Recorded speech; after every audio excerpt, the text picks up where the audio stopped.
Welcome to Hub History, the show where we share our favorite stories from Boston history. This is episode 137, E.D. Leavitt, Steam-Powered Pumping Pioneer. Hi, I'm Jake. This week, I'll be talking about fresh water and steam power. For centuries before the Quabbin reservoir opened, Boston struggled to provide enough clean, fresh water for its growing population. One of the solutions to this problem was a new reservoir built at Chestnut Hill in the 1870s. The pumping station at that reservoir was home to enormous steam-powered pumping engines, and they're preserved today as the Metropolitan Waterworks Museum.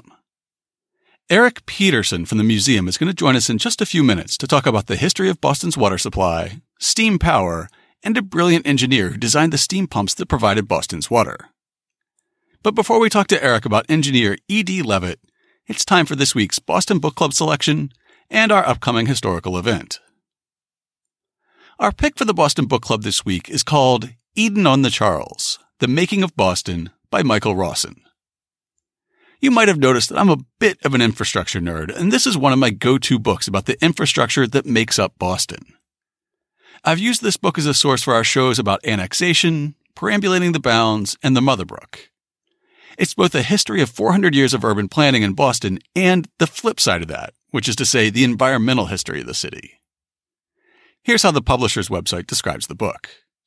Drinking a glass of tap water, strolling in a park, hopping a train for the suburbs. Some aspects of city life are so familiar that we don't think twice about them. But such simple actions are structured by complex relationships with our natural world.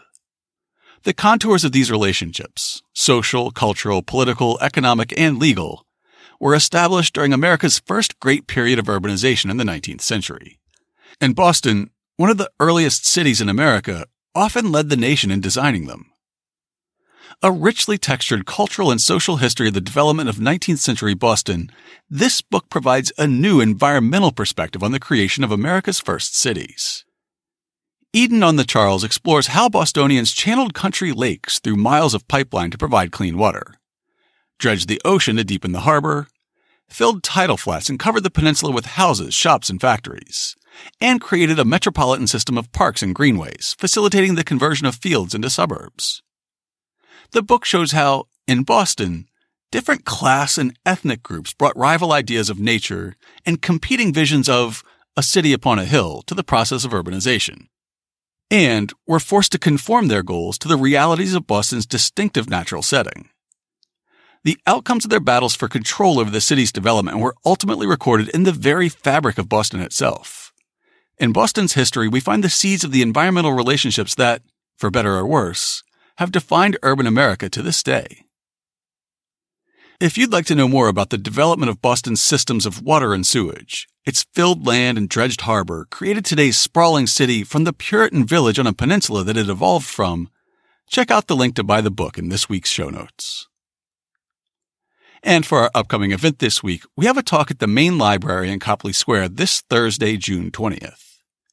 Melnia Cass was a prolific activist in the early and mid-20th century who became affectionately known as the First Lady of Roxbury. Over a long career, she worked on everything from women's suffrage to the settlement house movement to school desegregation. Early in her career, she worked directly with NAACP co-founder William Monroe Trotter, who we discussed in our show about Black Boston's protests against the racist film Birth of a Nation. Later in her career, she would be president of the NAACP Boston chapter. Before her death in 1978, she'd been granted at least 3 honorary doctorates by Boston schools, a swimming pool and skating rink had been named after her, and Mayor John Collins had declared a citywide Melnia Cass Day. This event focuses on the very earliest days of her career as an activist, though. When she was 21 years old, Melnia Jones married Marshall Cass, a soldier who was soon deployed to Europe during the First World War. While Marshall was away, Melnia moved in with her new mother-in-law, Rosa Brown. Rosa was a fierce suffragist and an early member of the NAACP. Through Rosa's club memberships, Melnia Cass met a group she later described as women whom we looked up to, who were leaders in the community, just simple leaders. They were just simply people who lived in the community, who'd try to help you and tell you things to do. Just good neighbors, that's all. These role models inspired a lifetime of service to her community, and they're the topic of Thursday's talk titled Bridging the Gap. Here's how the library website describes it. Melnia Cass is well known for organizing the sit-ins over school segregation in Boston and leading the fights over urban renewal and highway construction in the South End and Roxbury. However, a young Melnia Cass in 1919 first learned community organizing from her mother-in-law, Rosa Brown. Join us to learn how Rosa Brown helped guide Melnia Cass. We'll link to details about the event in this week's show notes.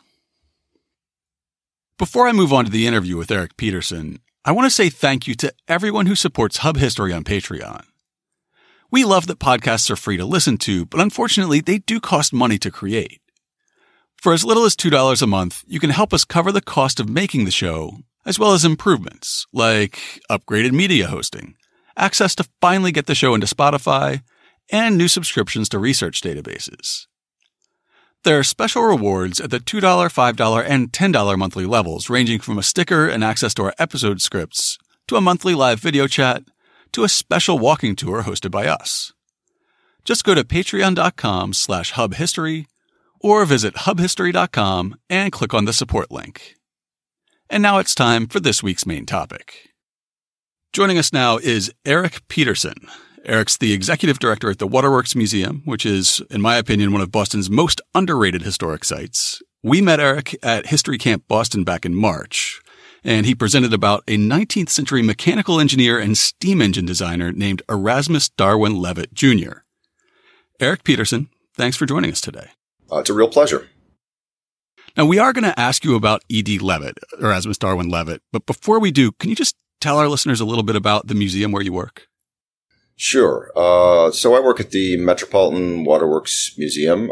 It's on the edge of the Chestnut Hill reservoir in Chestnut Hill, right out on the edge of Boston, right across the way from Boston College. And the museum is inside the original 1887 pumping station for the city of Boston, really the flagship station.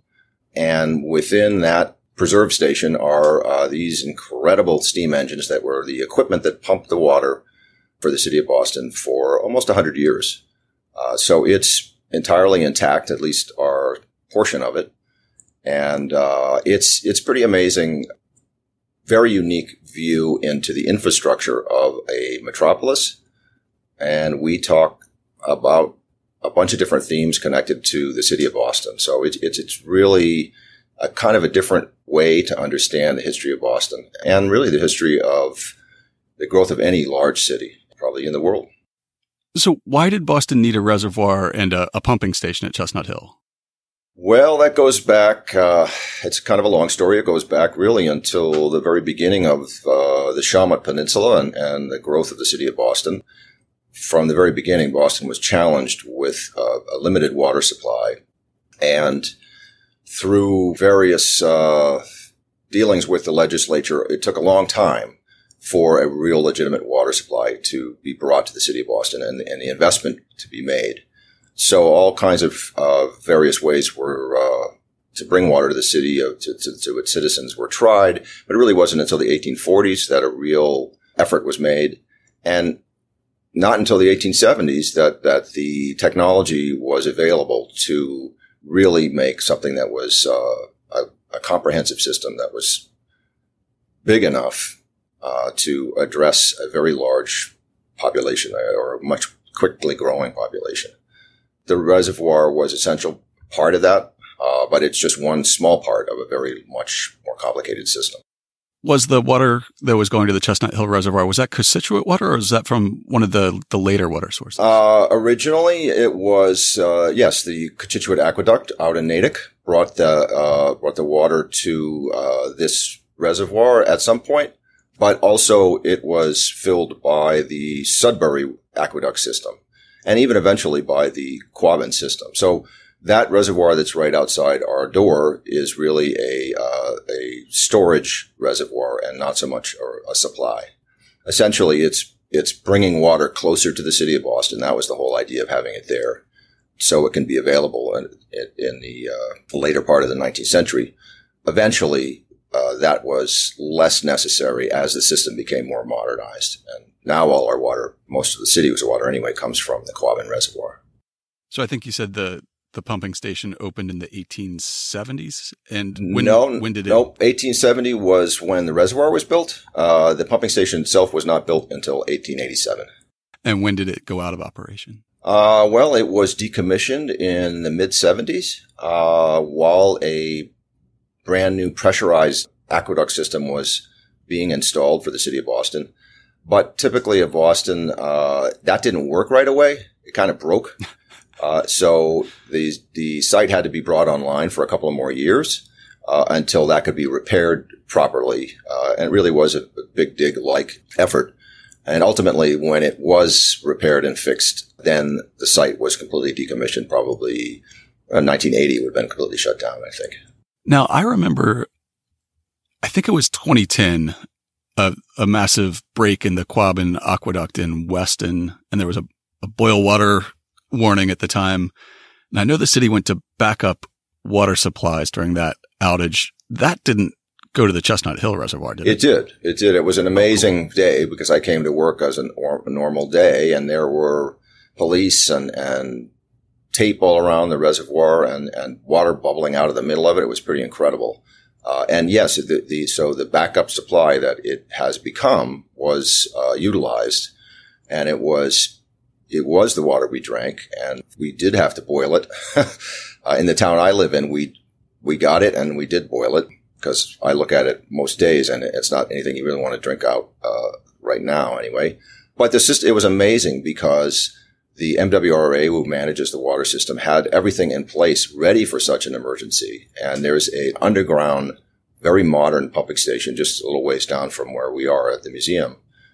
And that just kicked right in. And that water was able to flow out and was somewhat cleaned at that site and flow out to the rest of the city of Boston and did its job. So, yeah, it was an amazing thing. When there's not a water-based emergency and it's just a normal day at the museum, what can a visitor expect to see? Yes, most days aren't an emergency here. Well, what they can expect to see, first of all, the building we're in is just amazing. It's completely a landmark. It's the kind of place that you drive by. Many people that come in have driven by this place most of their lives, never actually been inside. It's a magnificent structure, and within the structure are some of the largest pieces of equipment that you can possibly imagine. It's a cathedral-like effect on the inside in our engine room. And it's just something that, well, certainly when I walked in the door, I'm still amazed after working almost 10 years at the Waterworks Museum. In addition to that, we have a bunch of modern museum aspects. We have a modern conference room, which also serves as a gallery. So we have exhibits frequently up there. We have modern displays and exhibits all throughout the museum. So we're sort of on the edge of the past and the present in the sense that we have digital things and we have old things all together. So there's a lot to see. Now, switching gears, thank you for telling us about the Waterworks Museum. Sure. I wanted to ask how you became interested in researching Erasmus Darwin Leavitt. Is it connected to the Waterworks? It is. One of the pieces of equipment here, we have 3 giant pumps here in the museum. The most important pump, and really the reason why this site was saved and not turned into a condominium complex, which is what happened to the adjacent buildings here on the 8-acre site, was the fact that there is a machine here that's a national mechanical engineering landmark, and it's visually stunning. When I first started working here, I was always amazed by that particular piece of equipment. As I started to learn more, when I was originally hired at the museum, I was a collections person. I had recently learned from museum study school how to catalog collection items and use a database. So I was able to go up on that machine and putter around, and I was completely taken by how amazing it was. And the other part about that was nobody really knew much about it, about the person that made it, about how it got to be there. We knew some basic things, but there was a lot of mystery connected to that. And over the years, that's really interested me in trying to figure out, well, first of all, who is this guy that made this thing? What is the story behind it? And why is it that we don't remember him? That's what's really compelling to me and really motivates me to want to talk about the guy. And when I talk about the guy, I talk about also the era, because it's a really great way to sort of delve into a kind of a complicated part of American history, a very exciting part, I think, but a part that tends to be forgotten because there's not really any wars going on, and there's a little less drama, and it's more about industrialization, and most people aren't that interested in that. But the story of Leavitt really ties into so many things, as well as the city of Boston. So it's a great entry point into all kinds of Boston history. When we talk about the guy is Erasmus Darwin Leavitt Jr., and during his life, he went by E.D. Leavitt, right? Yes, I believe so. And he didn't have the education that we might expect an engineer to have today, right? No, that's correct. He was entirely self-taught. He left school when he was 16, and throughout his career, he really learned by doing, and he learned by being exposed to other steam engineers and the science and technology of steam. But he never really had any formal education, which is ironic because by the end of his life, he had gathered, I'd say almost a dozen different certificates and honorariums from very many distinguished organizations and associations. But again, that era was very common for people to be non-academic and to be self-taught. So as somebody who is self-educated, how does he get a foot in the door? How does he start his career a long career really, in steam engines, steam power? Well, it all started in Lowell, where he was born. And I am fully convinced that Lowell needs to have a statue to this guy because he is one of their native-born heroes. Kerouac's great, but Leavitt needs his own little spot. But that's where he learned. And at that time, and Lowell was just an amazing, it probably was the most technologically advanced city, certainly in the United States. And there was so much going on. And he seemed to be very adept at mechanical things. His mind was very quick, and he was able to learn and really teach himself. So that was the start of his career, in a city where the mills were bustling, and just an amazing growth.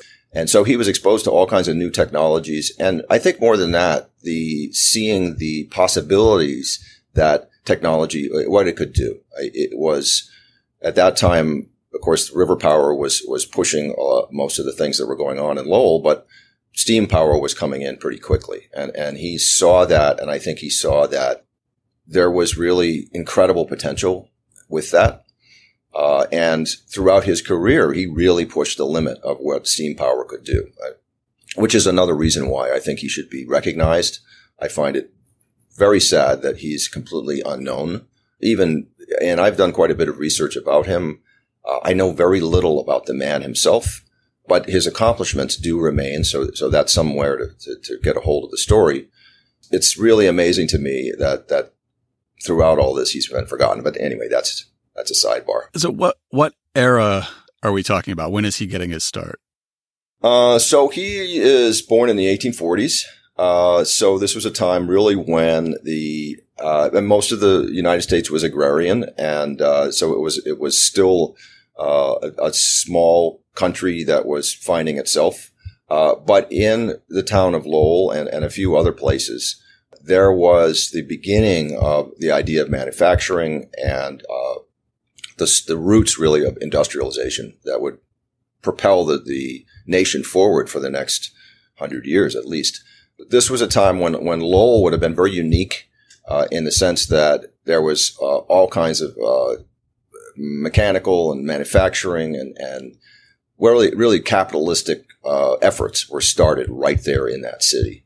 Yeah, by the time when this airs, we will have just done an episode on the proposed monorail system for Boston in the 1880s and 90s, which was also sort of a product of a Lowell venture. Joe V. Miggs and Benjamin Butler We're based out of Lowell. So we'll be fresh in people's minds. Good. Well, I should also plug our sister museum, the Charles River Museum of Industry, that's just in Waltham here, because they just have a new exhibit that's about the very beginning capitalist efforts of industrialization, starting in Lowell, with guys like Amos Lawrence and Lowell and others that pulled together the capital and had the broad ideas of manufacturing and using raw materials and using labor and using capital all together to really kickstart this whole change in the country. But when Lowell was born, it wasn't like that. It was very agrarian, and so the beginnings of industrialization were just sort of starting. And around that time, of course, the railroads were starting to happen. So when he was a young man, he had to look around, and I'm sure he was excited, possibly scared, as many were at that time, of where this was going to go. But he got involved right away and was one of those guys that made it go. So yes, his early life in Lowell, and then soon after leaving college, when he started working in the mills. I'm leaving high school. I'm sorry. He started working in the mills, and then almost immediately began working for the manufacturing companies that were starting to spring up around New England. Ultimately, he went to Providence and learned there at a very fast-growing and a very big industry that was happening out in Providence of steam manufacturing. Steam technology was really taking off there. And he would come back up to Boston and go down to Providence. And most of those areas were really exploding with new companies and new ideas. And so he got in on all of that right when it was happening. So I know from your presentation at History Camp that at least later on, Leavitt's very associated with giant steam pumping engines. Is that what he was working on in Lowell and later in Providence, or was it other projects at that point? No, in Lowell, really, he was sort of just doing basic mechanical things. Working in the mills, he was seeing power transmission there. In other words, mostly from the river to machinery, but also at that point, steam technology was starting to happen. When he went to the other places, it was, yes, the beginning of steam technology, but at that point, he had not been involved with pumping engines. It was more about heavy-duty manufacturing. So the sites that he worked at were beginning to create very large pieces of equipment that could either support infrastructure for cities or companies, whether that, a lot of it was marine influence, because at that time, of course, ships and steel-hulled ships in particular were starting to be built, and those were not powered by wind, they were powered by steam. So he was slowly getting involved in an industry that was starting to take off. If Leavitt was born in the 1840s, he would have been of prime soldiering age when the Civil War rolled around. What did he do during the war years? That's exactly right. In 1862, he enlisted.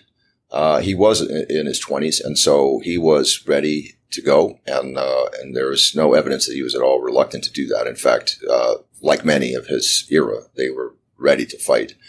He had at that point enough technological experience to be of value to the Union side related to marine steam technology. He was a machinist at that point, rudimentarily trained. He had worked at some big companies, but really was still very young. And then he served on a gunboat as one of its engineers, which patrolled the coast of Florida and the southern area to that was part of the blockade to prevent supplies coming to the rebel cause. And while he was doing that, he saw action. So it was a big part of his life. Eventually really marked him, I think, because there was a sense of duty that was instilled in him with that effort. He did work quite a bit on making sure that steamship, which was called the Sagamore, he made sure that thing operated properly and did its job. And he did see people die. So he came away from that experience marked, as all of his generation were that served in the war, certainly. And even those that weren't in the war were influenced by it.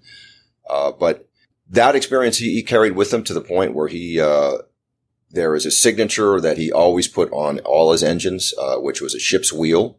And it's my belief that he was always trying to recreate those moments on board the Sagamore, because that ship's wheel tended to look very much like the steering wheel of the Sagamore, which is still preserved at a museum. I believe it's in Connecticut. I mean, that's just my supposition, but certainly all his steam engines have that as a signature. And so there was always a sense of marine interest in his life. He was frequently on ships across the Atlantic when he became a famous steam engineer. So that service in the Civil War and being on a boat, I think really impacted him. So how does he then make the jump from sort of this incipient talent, self-taught, working as an engineer on a ship, or maybe a mechanic's mate on a ship, to being able to put his own designs into production and working on these large projects? Well, he near the end of the war, the Navy recognized his talents, and we don't really know much about how that happened, but they decided that he should serve at Annapolis as a steam instructor, which is interesting because, of course, he would have been in his 20s teaching others that were really about the same age as him. But he's worked there for a couple of years as an instructor, and I think that experience made him feel like he had enough together to maybe start a business on his own. Between that and his previous work in companies around New England. So it really wasn't much after the Civil War that he put out his own shingle and started to work as his own, as a designer of steam equipment. And it was, I think, a difficult time for him. In fact, he ended up living at home in Lowell with his family in his parents' house until he was 30 years old, which I find amazing. He had 2 kids. They were all crammed into a house, about 10 people there. He had brothers and sisters. I suspect this is probably typical of that era, particularly post-Civil War, immediately after the Civil War, when there was the economy was not good, and there was a lot of sense of uncertainty and trying to figure out what was going to happen during Reconstruction.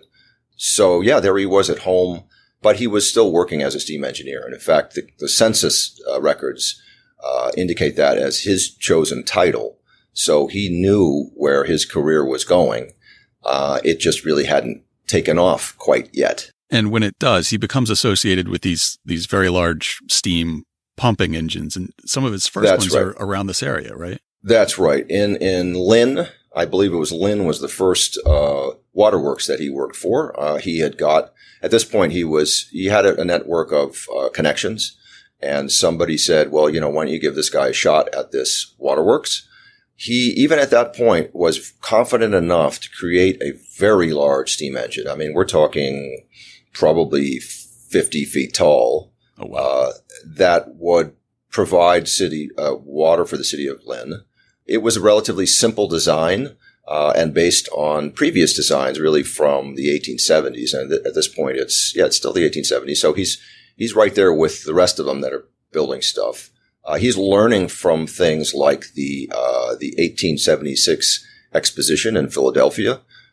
That was a huge breakthrough for steam equipment then, because at that point, a very large coreless engine was shown to the public that actually powered the entire exposition there. And this was typical of that era, to learn from exposure to world fairs and this kind of thing, where you could see other equipment and meet other manufacturers. And through his exposure to that, he said, well, I can do this. And he did it for Lynn, and then very quickly after that for the city of Lawrence. And both of these were very successful because his design emphasized efficiency. And prior to that, there was, you had a lot of different designs of steam equipment, but they tend to just be all over the place. They didn't really do their job that well, and they tended to use a lot of coal, and to be very expensive, and really were considered excessive, especially when town fathers had to invest in such things. But with his emphasis on efficiency, they perked up and said, well, hold on now. In the long term, with this piece of equipment, we could actually save a bunch of money. This is a design that makes sense to us.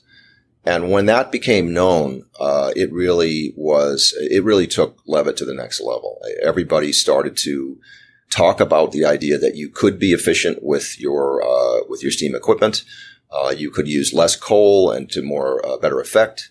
And at the same time, he's continuing these basic designs that were sort of current at the time. So their equipment was built to last forever. I mean, they tend to overbuild these things. I mean, which is why some of them still exist today. I mean, they're just really beastie things. Yes, he was influenced by what he saw around him, but he had that confidence, certainly from his earlier years, to then go on his own and really do something special. And it was after Lawrence and Lynn that the word got around that this guy was somebody to look to if you had an issue, if you needed something done. So Leavitt gets very tightly associated with these large-scale pumping engines. He has them in Lawrence and Lynn, but then eventually he's going to relocate from the Boston area to the shores of Lake Superior in Michigan. So what inspired that move? Why did he move out of this area? Well, to me, the story becomes absolutely fascinating. So Leavitt at that point had moved to Cambridge, and lived in Cambridge Port and set up an office there. So he was away from his parents finally. And his brother was also, I think his brother got him to move here. He was a Presbyterian minister for the city of Cambridge. And while he was in Cambridge, he had heard about the need for an engineer up in Michigan. His name was given out to the man that was managing this giant concern, and his name was Alexander Agassiz. Now, Alexander Agassiz was the son of Louis Agassiz, of course, living in Cambridge. He created the Boston Zoological Museum collection, was a very, very famous guy. And his son was following in his footsteps when, just by chance, he happened to be on an expedition up in Michigan. And he got involved in this copper mining concern that really wasn't doing very well. And this was, of course, this was in the 1870s.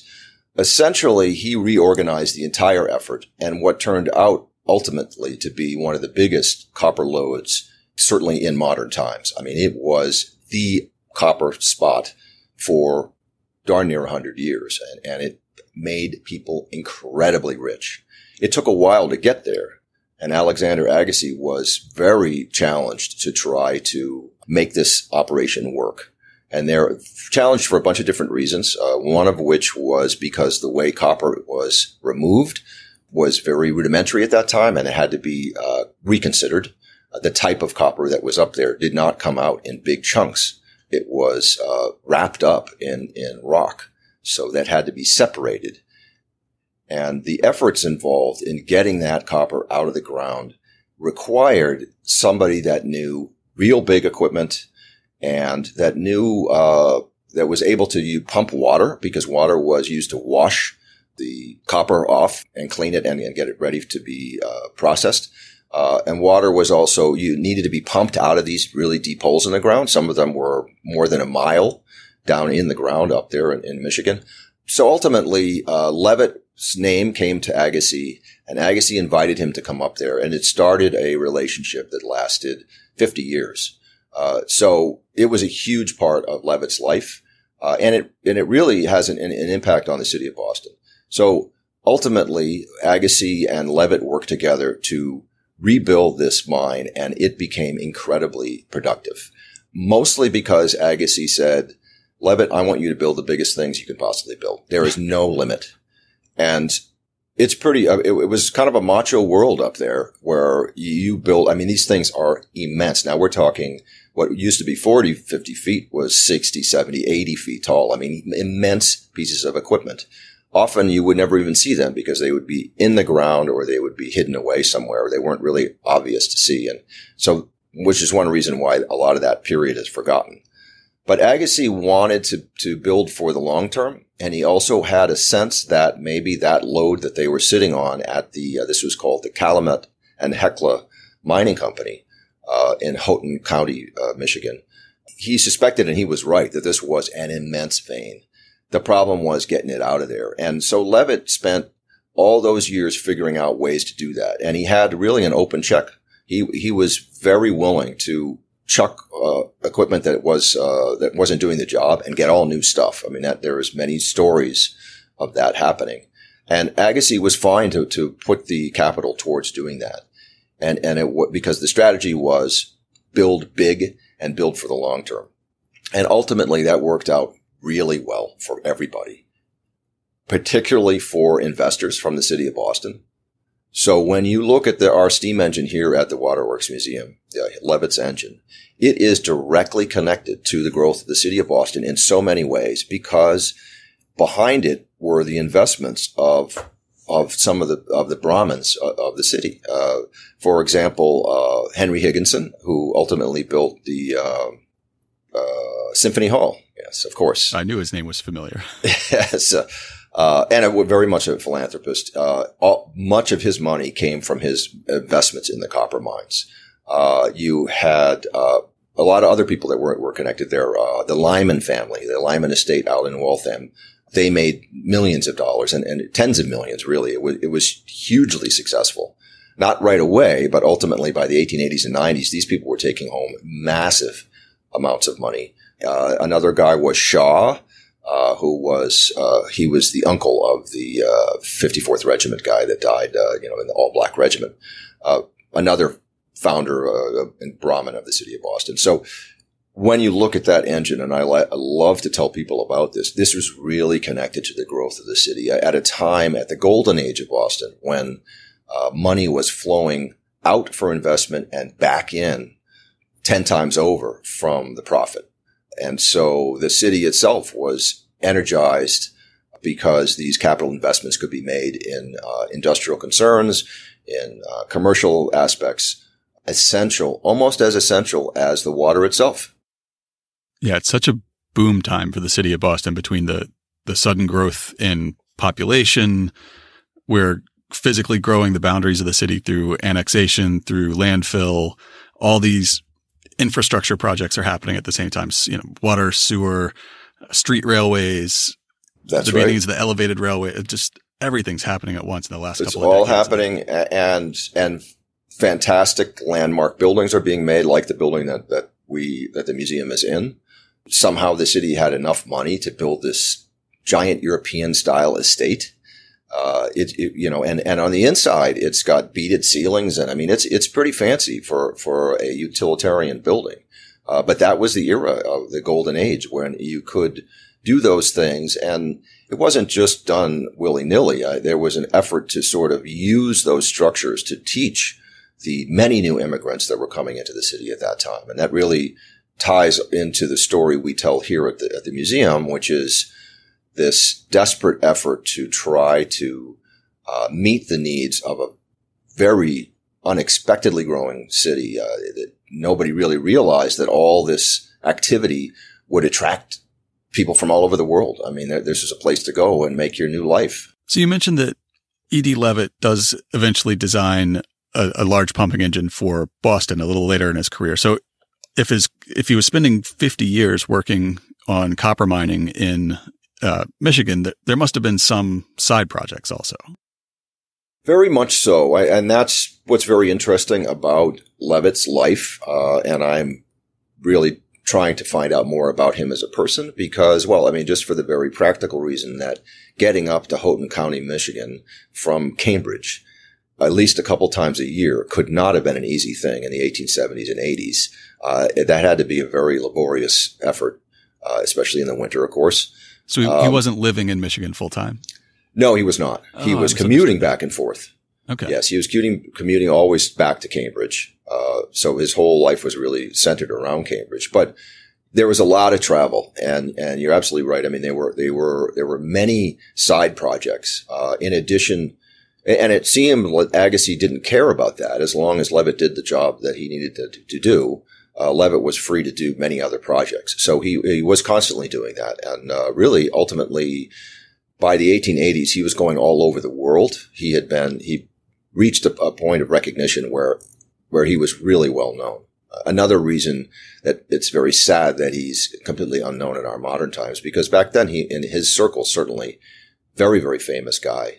So he would work on whatever projects that he felt were legitimate. One of those was the city of Boston came to him and asked him to build a customized pumping engine in 1883 here at the Chestnut Hill Reservoir pumping station. And they asked him specifically because they knew of his experience as a customized engine builder. I mean, up in Michigan, he had to build, they were all different kinds of things. It wasn't just pumping. It was hauling things up from the ground. It was giant sand wheels that threw out the leftover tailings of sand and rock that would have come from the mining effort. Man hoists, all kinds of things that he would build. So he was the perfect guy here at the Chestnut Hill site because they had a real problem. They had just built a brand new facility, and within 5 years, it was overwhelmed with demand. The city had grown so quickly that the equipment that, even though it was very new, was just not capable of providing enough water.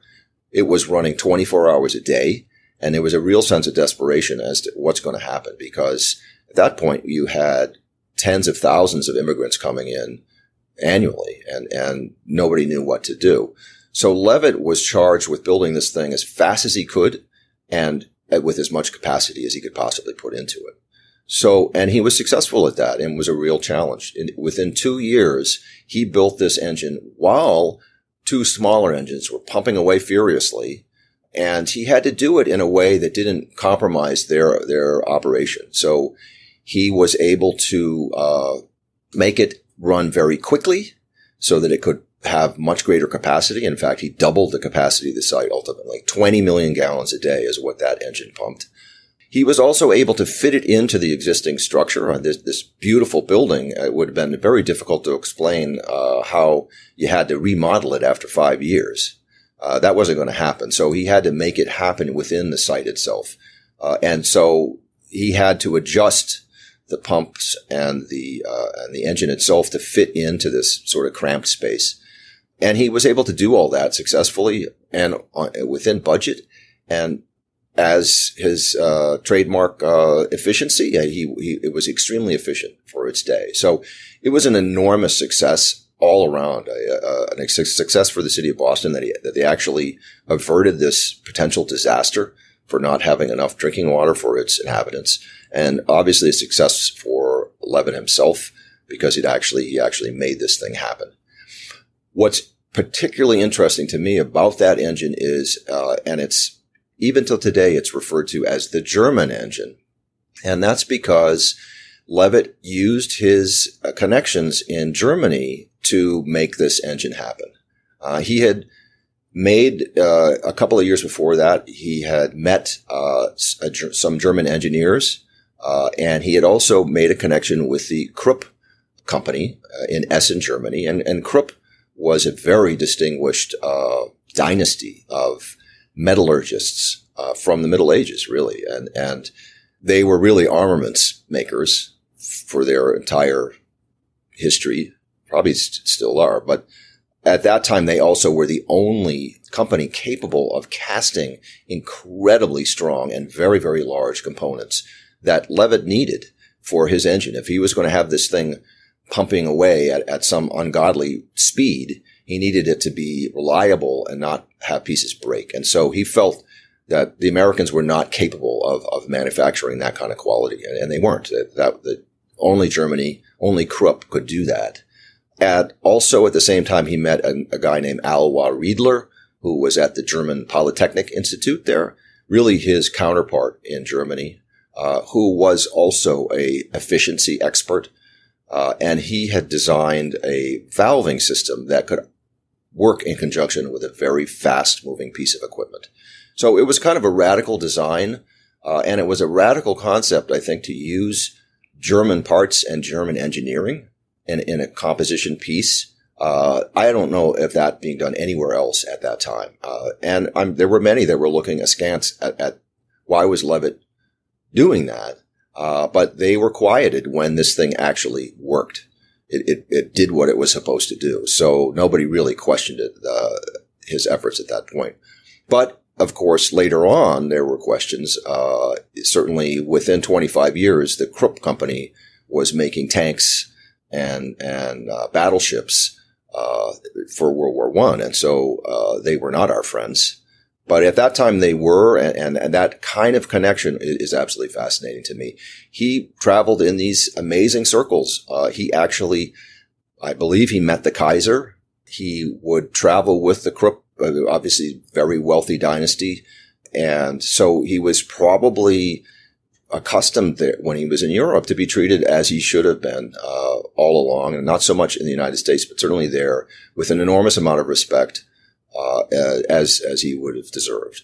So he traveled many times to Europe, to Germany, so much so that his two daughters ultimately spoke German.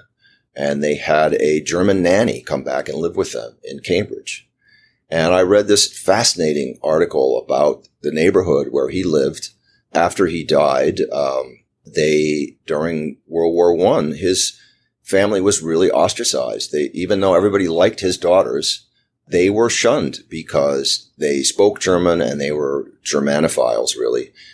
And of course, during World War I, that was not a good thing. So the article is sort of regretful in the sense that they had to be shunned because they weren't part of of what was going on at the day, but that just sort of reinforces that whole idea of Leavitt's international connections.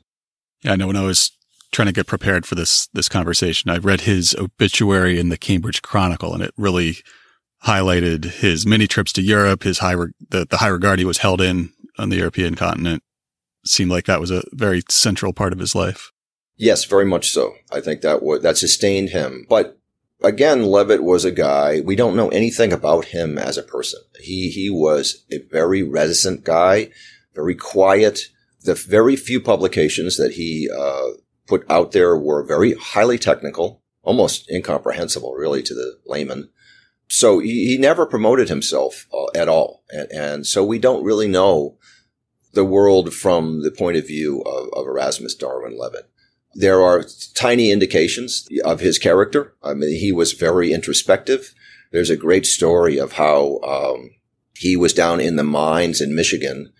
And at that time, a man lift was one of the most dangerous things you could ever do. It was really a giant cable lowering you down on a tiny platform the size of your feet. And you held on to the cable and you would go down a mile into the ground. Of course, no safety precautions whatsoever. And the story goes that Leavitt had a conundrum that he was pondering over, and that he was being lifted out of the mine after inspecting what was going on there, and just barely managed to step off as they shouted to him to pay attention to the fact that he had reached the surface.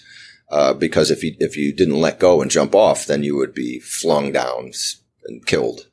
And there are other stories of him being so engaged mentally that he was not seeing the world around him.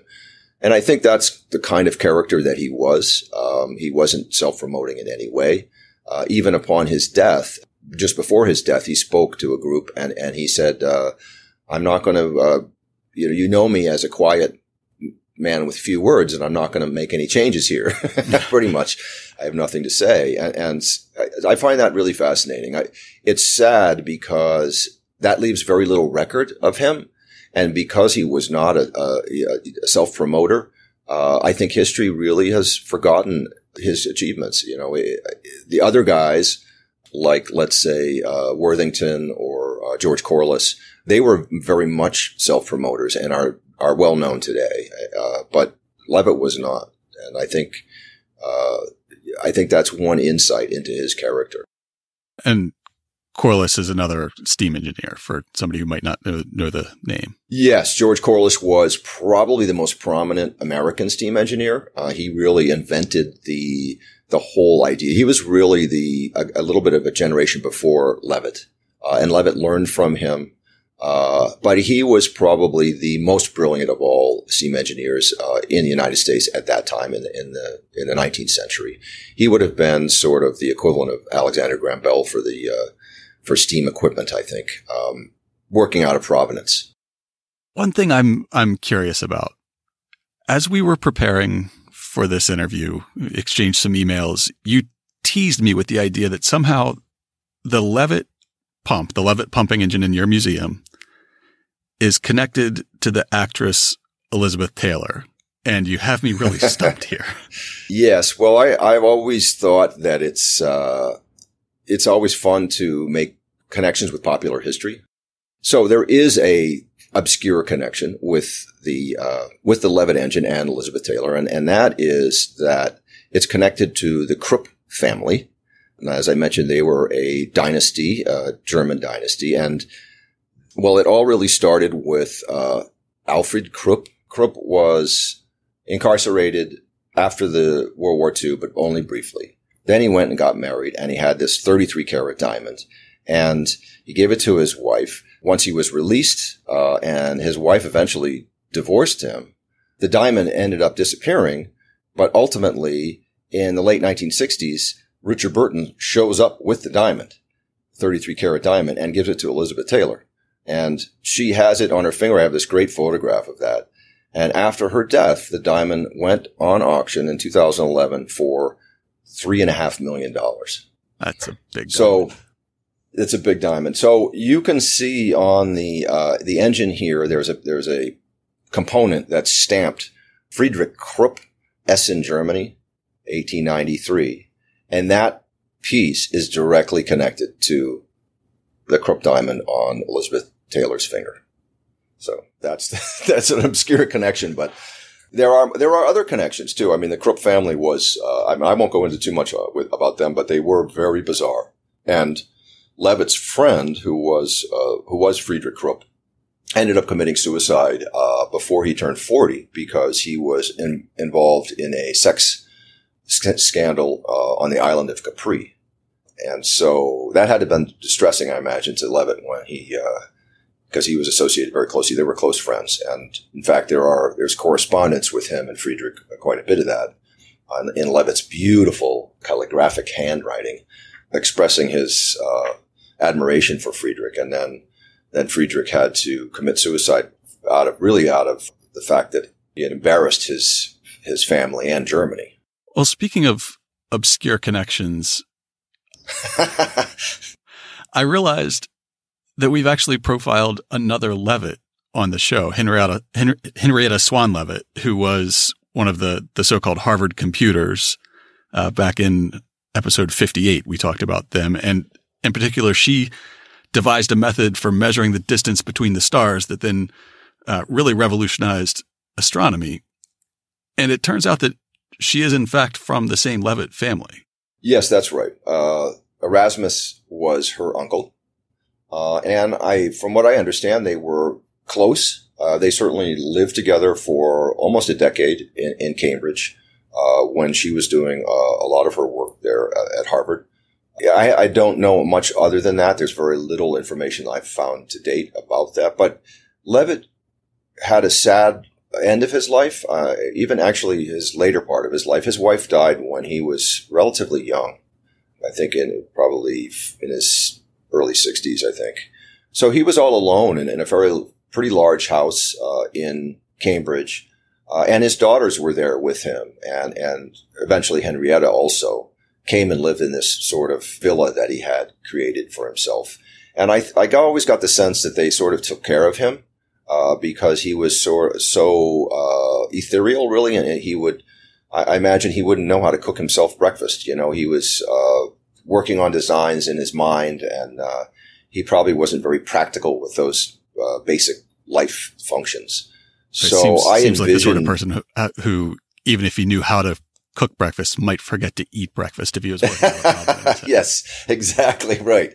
Yeah, to be told, probably bathing was the same thing. Yes, I get the sense that Henrietta helped him, and that they were sort of roommates and family members together. That's the feeling I get from his later life. As he faded, many people would come and visit him, and I'm sure that again, Henrietta and his daughters would have to, take care of these visitors that would come and paying their respects to him. But when he died, and you may have read this in his obituary, they said, Erasmus never really had any hobbies or any other activities, and so when his ability to do his job faded, he faded. There was really nothing left for him, and I thought that's really a kind of a poignant insight into the kind of person he was. And having spent so much of his life in Cambridge and being strongly associated with Cambridge, his final resting place is in Cambridge as well, right? That's right, at the Cambridge Cemetery, and I had a funny experience last. I don't know. I guess it was in the summer. I went and I tried to find his grave. And I didn't do it in the normal way where you look it up. I just thought, well, I'll go to the Cambridge Cemetery, which is across from Mount Auburn Cemetery. So it's the city cemetery. I thought I would just find his grave. Well, that's not that easy in a place where thousands of people are resting there. So I wandered around and I thought how strange it is that I'm looking for, in a way, closure to Erasmus Darwin Leavitt and his final spot. And I never did find it, although now I know where it is. And Henrietta is also buried with him, along with other family members. So at least there is a pilgrimage site, if anybody wants to go there, and a closure for him, if there isn't a statue yet. Thank you so much for sharing the story of E.D. Leavitt and the waterworks in Chestnut Hill with us. If people want to find out more about either of those topics, or if they want to visit the Waterworks Museum, what do they need to know? Well, I think the first thing is to go to our website at www.waterworksmuseum.org. And what's really cool about that is we have a virtual tour piece that you press this button and you can actually see all around and zoom in on things. And so you can see the Leavitt engine really clearly through that device. But I would also hope that you would come down to the Waterworks Museum, where we do not charge admission, although we're happy to take donations, certainly. And we are open from Wednesday through Sunday, 11 to 4. And we have, what's great about our place is we have very engaged volunteers that love to talk about our site and the things you see and share stories with everybody that comes in. We get a lot of people from out of town talk about their water systems. We do talk about modern things like our concerns about water and really understanding what a precious resource it is. We also have a very strong educational component where more than 1,000 kids a year come to our museum and learn about water quality. And I mean, it's amazing to see them do the same water quality tests that were done 100 years ago here on the site. I mean, it's just it feels so right for this place to be doing just what was done back in the day. I think the founders of this place would be very pleased to see that. And as somebody who has visited this museum, I can endorse the sentiment wholeheartedly. It's really a fascinating site to visit, and the scale when you get inside is really unexpected. That when you say that these machines are huge, you're not joking. They're 3-4 stories tall. Yeah, it's pretty unique that way. It has a very kind of cathedral-like sense on the inside, an industrial cathedral. It's kind of unique, and I welcome anybody to come down and check it out. Well, Eric Peterson, thank you very much for joining us today. It's been my privilege. Thank you so much for the opportunity to talk. That about wraps it up for today. To learn more about E.D. Leavitt and Eric Peterson, check out this week's show notes at hubhistory.com/137. We'll have a profile of Leavitt by the American Society of Mechanical Engineers, another profile from the Proceedings of the American Academy of Arts and Sciences, and obituaries from the Cambridge Chronicle and the Journal of the Boston Society of Civil Engineers. We'll also have pictures of his engines taken from Leavitt's collected papers, which are held at the Smithsonian, and we'll have a picture of a working model of one of them that's held at the Harvard Collection of Historical Scientific Instruments. If we sparked your interest in the Waterworks Museum, we'll also include information in the show notes about how to visit that. And of course, we'll have links to information about our upcoming event and Eden on the Charles, this week's Boston Book Club pick. If you'd like to get in touch with us, you can email us at podcast@hubhistory.com. You can call and leave a voicemail at 617-383-9255, and you might become our first voice caller on the show. We are Hub History on Twitter, Facebook, and Instagram, or just go to hubhistory.com and click on the Contact Us link. While you're on the site, hit the subscribe link and be sure that you never miss an episode. If you subscribe on Apple Podcasts, please think about writing us a brief review. Or just tell a friend about the show. Word of mouth is the best way to help new listeners discover us. That's all for now. We'll be back next week.